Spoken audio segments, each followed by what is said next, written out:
This was how it all began on May 29, 2023, as Bola Tinubu was inaugurated as the 16th president of Africa's most populous nation.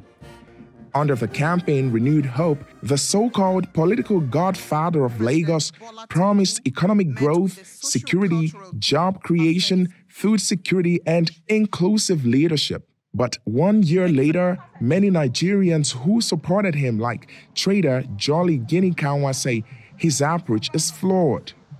That we are suffering. Tinubu should do something. Tinubu should do something. At least he's a human being. He's a human being.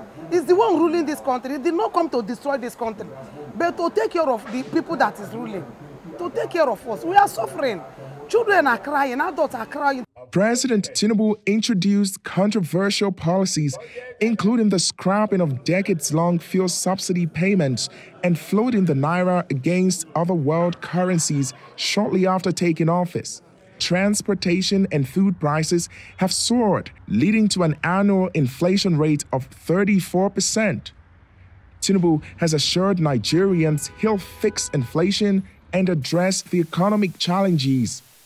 This week, the president announced free train rides for 6 months as he opened a new metro station in Abuja to mark his first year in office.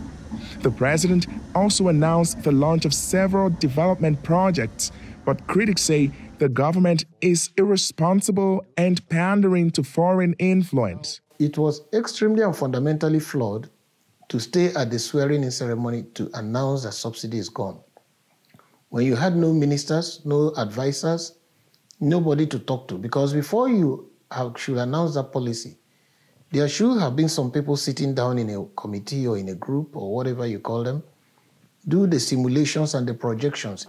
Nigeria's security situation is also getting worse under Tinubu.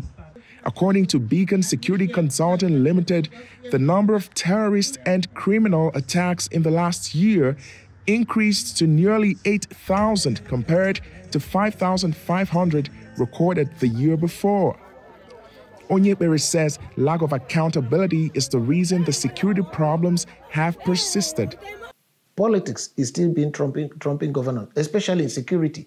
How many of these bandits have been captured, tried, prosecuted, and sentenced for people to see? Nigerian workers' unions are threatening to protest if the president does not reverse his policies on fuel subsidies and the currency by the end of May. Many here say they will continue to remind the president of his campaign promises to make the country more secure and prosperous. Timothy Obiezu, VOANews, Abuja, Nigeria.